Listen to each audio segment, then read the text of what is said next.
Hey guys, so I'm just gonna make a quick video for this one. The other day, like 2 days ago, on Tuesday, me and Ace 1918 did a stream on Knights of the Old Republic, the comic book series, and I've been watching a lot of Star Wars lore recently, and I thought I was curious on like the backstory on the stuff that's going in the comic book. I didn't look up spoilers to the comic or anything, but I knew some interesting facts about the series, and I wanted to talk about it really quick. And next time I'm on a stream, hopefully if I'm on a stream again with Ace for Knights of the Old Republic, and he's only about halfway through, and it's been 3 years since he started, so there's a lot left that he can do. 24 comics. So that could be anywhere from, if he does like 3 comics per, which is rare for him, he'd be done within 8 to 24 episodes. Anyways, Knights of the Old Republic is an old Legends canon now, and it was either B canon or C canon, where B canon, actually I think it would be C canon, because I think A canon in Legends, when Lucas owned it, was the movies. B canon was like direct supplementals, like sometimes the script, sometimes like cartoons, stuff that Lucas or LucasArts had direct control over, like the I believe KOTOR, the Knights of the Old Republic game, KOTOR 1 and 2, and the Dark Forces series was considered B canon. And then you would have C canon, which was stuff that was like commissioned, and it could be canon, it might not be, depending on how, if Lucas decided that he wanted to take up that like timeline slot and put in something that he preferred. And then there was like D canon, which was like fun stuff, like it'd be like the Lego Star Wars of the time, where it was definitely not canon, or it could be canon if you wanted it to be, but it could be very easily replaced. So I believe the Knights of the Old Republic comic were technically B canon, because they were like a prequel and a sequel to the movies. So Star Wars Legacy was about Luke Skywalker's direct descendant, and he's referred to as the great-great-grandson of Luke Skywalker, and his name was Cade Skywalker. Cade, like arcade, kinda. Anyways, Star Wars Legacy and Star Wars Knights of the Old Republic, the comic, both started around 2006 and then ended in like 2009, 2010, somewhere around that time frame. And Legacy takes place in 137 to 138 ABY, which is 137 years after the Battle of Yavin, which is yeah, so that is the dating system that they do from the movies. Obviously, anything that was before Yavin, they didn't know Yavin was going to happen. But anyways, whereas Knights, the comic book, takes place in 3964 BBY, which is 8 years before KOTOR, the video game. Now, the way the two comics connect to each other is at the time they were kind of focused on the original Sith. And they had aspects of the original Sith come up in both comic book series as they were running at the same exact time. And specifically, they were connected by a Sith artifact called the Talisman of Myrrh. Now, Myrrh was one of the original 9 Sith Lords, or 9 Sith. They weren't all Lords. But basically, what it was is that an undetermined amount of Jedi fell to the dark side. Some of them took apprentices, some of them just fought in a war. Around 6,900 BBY, about 3,000 years before KOTOR takes place. And the last 9 survivors, including Myrrh, fled through a dangerous warp space corridor, and a woman, a female Sith alchemist, and they weren't called the Sith yet, but an alchemist called Sorzus Sin led the way to the homeworld of the Sith on Korriban.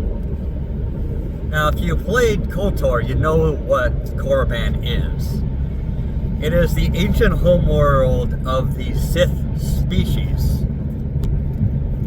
The leader of the 9, called Ajunta Pao, took control of the dark side Sith Empire and became the first Dark Lord of the Sith by executing the Sith Emperor. They had to learn the Sith language, the Sith way of life, their history, and their powers, because they had unusual powers that they mixed in with their Jedi training.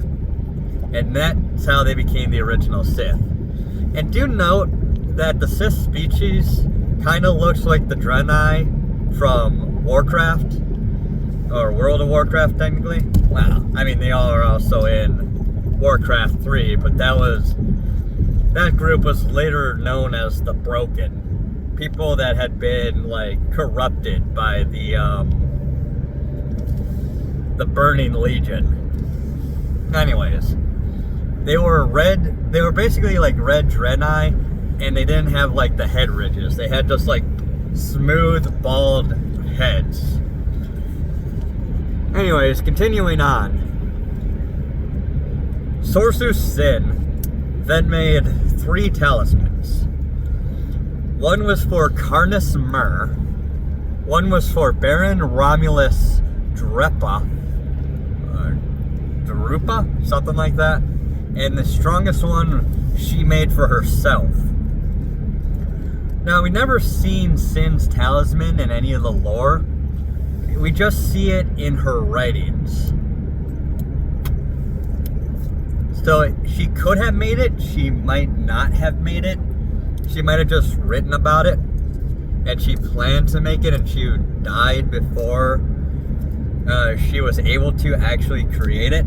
Or it's also possible that when she did create it, it destroyed her entirely. But we don't know. We've never seen the thing. Now, as for Myrrh's talisman, it did 2 things. The first one didn't take place until after he fell, but it would absorb his soul and keep him in the material plane after his death. Because otherwise what happens is that people go into the Force and their consciousness is either swiped away, but there's also a belief in hell in Star Wars, where a lot of species, including humans, depending on what planet you're from, believe that especially evil people don't have their consciousness absorbed by the Force, but instead sent to a plane to be punished. And the way the Sith avoided this often, in both Legends and Disney canon, is that they would put their souls in an object, or they would try to transfer their souls to a new body, which is actually what the Emperor did both in Legends and in canon, but it was done very, very poorly in canon because they didn't even bother to try to explain how that Sith alchemy worked. The second thing that Myr's talisman did is that the person who held it could use it to brainwash people, like weak-minded individuals. But it went a step further than that because it used Sith alchemy.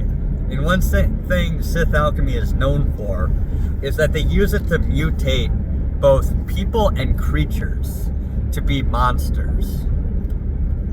So Myr could use the talisman to transform people into rat ghouls, or rak ghouls is what they're called. I always want to call them rat ghouls, but they're rak ghouls. Anyways, and they would be slavishly loyal to him, follow his every command. But since they used to be human, they were still smart enough to fly ships, to use weapons, to use armor if they could find any that fits them. Because they would burst out of like their clothes or out of their armor as soon as they transformed, and it would happen quick too. And after he used the talisman to turn people into rat ghouls, the rat ghouls could then convert other people into rat ghouls by biting them and like infecting them with their venom. And unless you were a strong force user, it was basically impossible to stop the curse. Now, in the series, both Legacy and Knights of the Old Republic, this talisman played an essential role to the stories. But the Myr talisman, while rat ghouls were in the comic kinda early on in Knights of the Old Republic, the actual talisman itself didn't appear until like issue 26, I believe is what the one we ended on. And there were 50 issues in that comic book series. So while there were rat ghouls, the actual explanation for the rat ghouls doesn't occur until then. Continuing on, for the original Sith, Ajunta Pao and 7 of his subordinates were eventually destroyed due to infighting. I believe one of them ended up fleeing, but I've also heard that guy referred to as a 10th, like a different individual, not one of the 9. Also, why is it always 9? Is 9 like an evil number? Because isn't the 9? Yeah, Lord of the Rings had 9 wraiths. 9 rings for men. Anyways, Ajunta Pao and 7 of his subordinates, including Myr and Sin, were eventually destroyed. And the 9th, Tulik Horde, took over the Empire. He was known as the greatest duelist of the 9. Perhaps the greatest lightsaber duelist ever. And eventually the Empire would be destroyed in 5000 BBY, which is why almost 1100 years later, Darth Malak and his master reclaimed Korriban as the homeworld of the Sith, which had been under control of the Jedi for quite a while. Anyways, in the Knights of the Old Republic comic, there was a cabal of 5 Jedi Masters on the planet Terrace, who used their powers to prevent the rise of new dark side users. trying to prevent the rise of the Sith. 4 of the 5 suffered from very intense divisions that were barely controlled. They would sometimes happen without any prerogative or any prompting whatsoever. Suddenly everyone in the group, besides the 5th one, the leader, who didn't have the visions, would basically just have a seizure, and they would like see visions of the future. And at one of these visions convinced them that one of their Padawans would go on to become one of the most powerful Sith in history that would destroy both the Republic and the Jedi Order.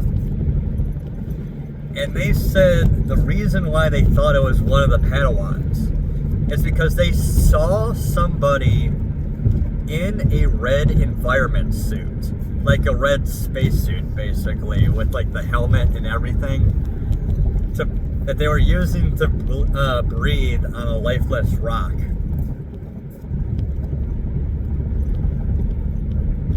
So they saw a vision of this Sith in a red suit, and their Padawans happened at the same time to be wearing red suits while they were going through their trial to become Jedi Knights. So they decided that they would destroy their Padawans to make sure that their vision would never come true and that the Sith wouldn't rise from the ashes. One of the Padawans was well known for being kind of a screw-up. He wasn't ready to become a knight. He was always late to studies. The masters made fun of him all the time. The other 4 students always outperformed him in every aspect of training. And everyone knew that this guy was kind of worthless and that he might never actually make it to Jedi Knight. But they were supposedly going to knight all 5 of them at once. However, the masters actually planned to destroy all of them, and they knew and planned that the 5th Padawan, the worthless one, named Kane, Kane Karek? Zane Karek, would be late. And in the meantime, the 4 Padawans started to question, like, why Zane was even being promoted in the first place. Because they all love the guy, but they're like, you guys always make fun of him. You talk behind his back all the time. Like, you think he's absolutely worthless, and we always outperform him. And you said that he may never make it. And we always had to help him through all the trials. Like, we could have succeeded without him. In fact, we probably could have done it faster, is what they're kind of implying.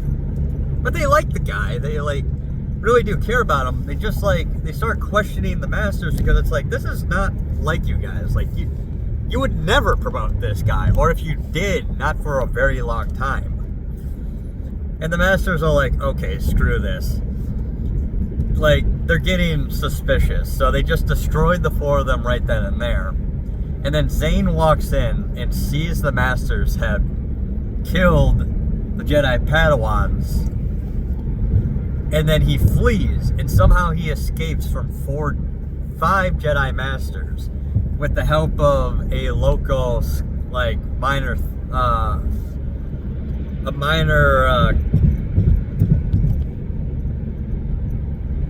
what do you call him, a smuggler? A minor criminal? Kind of like a little scumbag with delusions of, like, becoming, like, one of the most powerful, like, underworld head honchos in the entire galaxy. Named Griff. And he eventually goes back to the asteroid that they were on to recover the remains of a droid, to figure out, like, what exactly the masters had learned. And he sees the memories of the droid and sees, like, the prophecy. He sees, like, all the masters freaking out about the prophecy that they have at that moment that convinces them to destroy the Padawans. He doesn't actually see the vision himself because obviously he wasn't there and the droid can't record visions. And eventually he decides to turn himself in and ask the masters why they did what they did, and they basically explain it to them that they're trying to prevent the rise of the Sith and that they think one of them is going to fall to the dark side and all that jazz. And Sin actually turns this around on them because when he's leaving, he gets broken out by Griff and another former Padawan, a failed Padawan. I think it's a failed Padawan because I see her with a yellow lightsaber in one of the comics. I have to read them for myself, but I'm just going through Ace's previous streams one by one right now to kind of get the story, and then I'm going to actually read through the comics without watching the streams. But anyways, they come and rescue him, and as he's escaping, the Padawan's former master, the leader of the Five, the one who doesn't see visions, says that he needs to fear what he could become, in that he should give up his Jedi powers entirely and go into exile if they can't catch him and destroy him, basically. And Sin turns this around on them by saying that he can't do that because, after all, Master, fear leads to the dark side, both implying that he cannot fear what he could become and that the Masters themselves are falling to the dark side because of the fear they have of him, a simple Padawan. Now, in the comic after that, the Mandalorians then invade, and apparently the Mandalorians are working with the Sith or working alongside the Sith or something like that, because under Terrace in the Undercity, which is basically like an underhive from Warhammer 40k. It's an old city that got built up upon over time until the ruins of a city are underneath the actual city. There's a bunch of rat ghouls down there. And it turns out that the amulet of Myrrh is down there, and the Mandalorians are after the talisman. And them getting the talisman is the issue that we ended on, which is issue 26, like I said. Now, the talisman is unusual because, like I said, it contains the soul of Carnus Myrrh. And anyone who holds it is kind of possessed by him. Now, from the comic book, one of the Mandalorians picks it up, and I'm like, oh, you probably shouldn't touch that. And then I was confused because he immediately didn't go insane from the whisperings of Myrrh in his ear, and he wasn't turned into a rat ghoul. Now, he was wearing a glove, but Sith artifacts don't actually care if you're wearing a glove or not.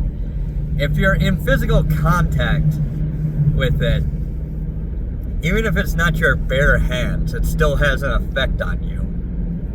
Now, maybe it only activates for real when a Force user holds on to it, or Myrrh is just kind of like biding his time. Because it doesn't possess you immediately. He basically like talks into your ear, and if you're a Jedi, he basically tries to force you into becoming a dark Jedi or a Sith. And a Jedi who's strong-willed enough will like become like a gray Jedi. It basically is like having the One Ring, where even holding on to it causes you to like commit darker actions that would be normal for you. And the talisman both showing up in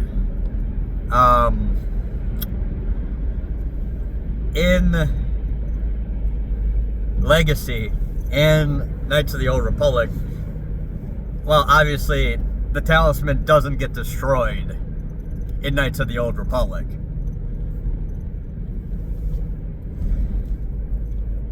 When the talisman is found again in the lore, basically what happens is that a Jedi at some point or another, and I don't know if this is in the Knights of the Old Republic comic, but a Jedi gets a hold of it and gets possessed by it, and they can't really figure out what to do with it or how to, like, you know, get it off of her, because if you try to take it from her, it really is like the One Ring, is that if you try to take it off the person, they get really ticked off, and they are very likely to try to kill you if you do that. And it's on a Jedi, which means it's very difficult to do anything about it.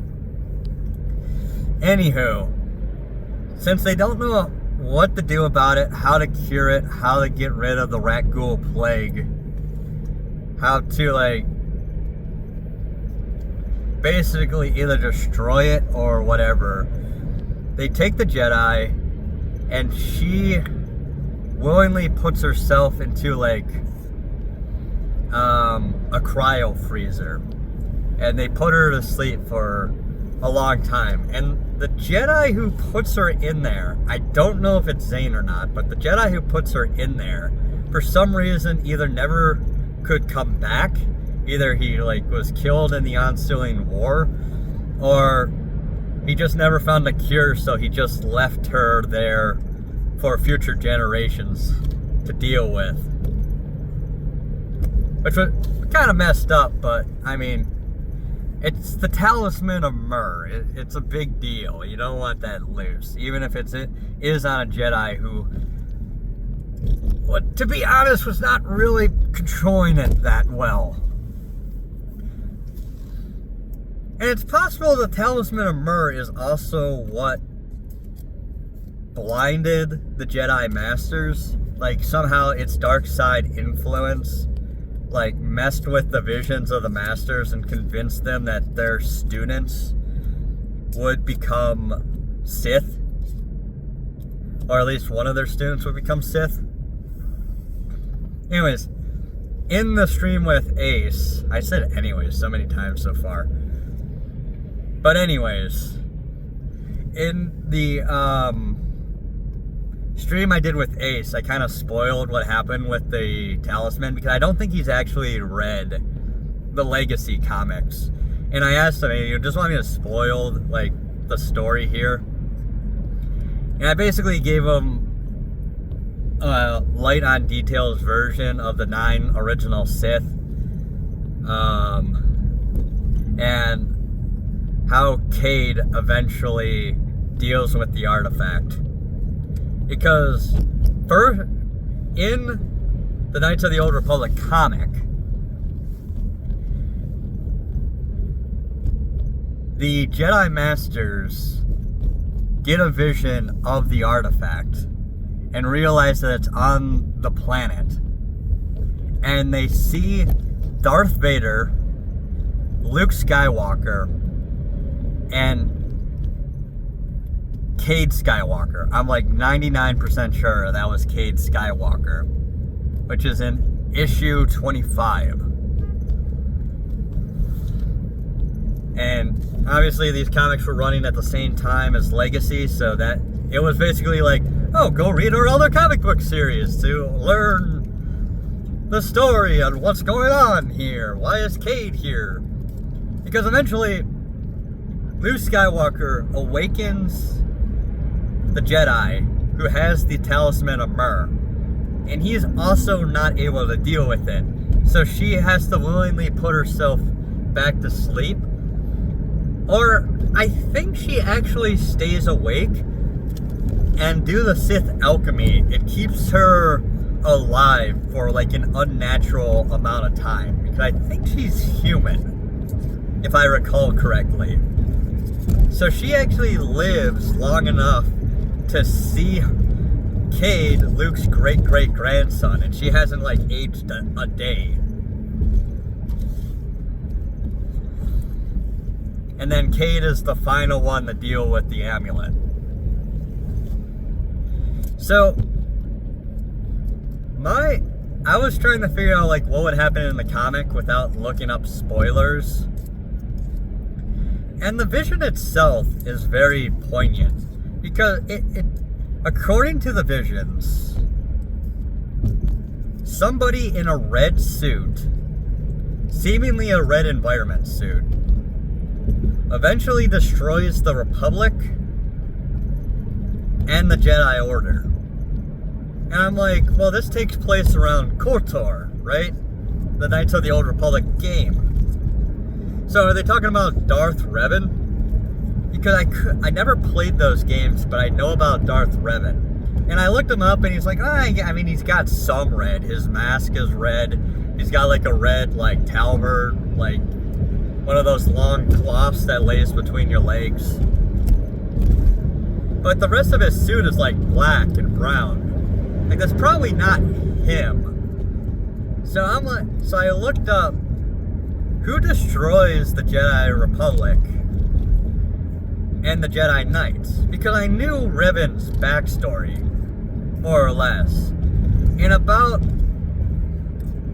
20, 30 years before KOTOR, so even before the Knights of the Old Republic comics, Revan was the master, was a Jedi Knight or a Jedi Master who fell to the dark side. And then he is eventually defeated when the Jedi wipe his mind of his memories, and he becomes a light side user again. And eventually he regains his memories, but he stays on the light side of the Force, according to canon. So I looked up who actually, but in Raven's backstory, when Raven is turned back to the light side, there's only like 114 Jedi left. Like, the Jedi Order is almost wiped out, and the Republic is almost destroyed, or at least scattered to the winds, and they form a resistance that rebuilds the Republic. This happens throughout history many times in the Star Wars timeline. And then I looked up, okay, who actually destroyed the Republic and the Jedi Order? And it was, well, Revan, but technically it was Darth Malak. So my theory is that they saw Darth Malak in his red suit while he was wearing a helmet. And it really goes to show just how blinded the 5 Jedi Masters are. Technically the 4, because only the 4 see the visions. But how blinded the Jedi Masters are, and how completely incompetent they are. Because the mistake some random failed Padawan for Darth Malak, of all damn people, is some next grade level incompetence. It's actually insane. Yeah, his name is, God, a lot of traffic on the freeway today. Zane Karek. And eventually I think he is promoted to Jedi Knight. Because it is kind of obvious what happens, like, after. Because eventually KOTOR happens. And I don't think Zane Karek is in KOTOR 1 or 2. I could be wrong about that. Maybe he makes a cameo appearance, but I'm pretty sure the games came out before the comic, which doesn't speak well for Zane's like like, immediate future. Especially since the Jedi are reduced to 114 survivors at some point. It could be... I don't think they're... Yeah, it's Darth Malak who does it. So that's actually during the KOTOR games, not in Revan's backstory. But yeah, anyways, I just want to explain all that in a very good story. The Knights of the Old Republic comics and KOTOR 1 and 2, I hear are very good. I'm so far enjoying the KOTOR comics. I'm just going to call it that because technically it is. And I really want to read Star Wars Legacy with Ace as well during some streams. I'm going to bring it up to him. But I also suggested to him that at some point we go through the StarCraft Frontline graphic novel series, which is 4 graphic novels that were made